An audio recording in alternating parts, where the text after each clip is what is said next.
సహస్రనామ స్తోత్రం వ్యాసప్రోక్తం కాదు.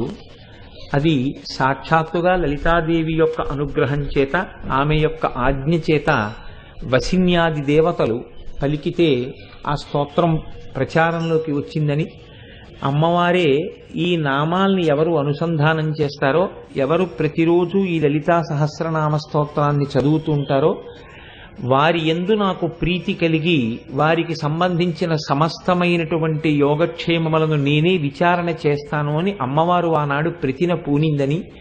కాబట్టి కలియుగంలో మనకి లలితా సహస్రనామం వంటి సహస్రనామ స్తోత్రం లభించడం కేవలం భగవంతుని యొక్క నిర్హేతుక కృపాకటాక్ష వీక్షణము తప్ప అన్యము కాదని, ఇది తల్లి యొక్క పూర్ణానుగ్రహముగా మనకి అందినటువంటి స్తోత్రరాజమని మీకు విజ్ఞాపన చేసి ఉన్నాను. మీరు ఒక విషయాన్ని ఆలోచించండి.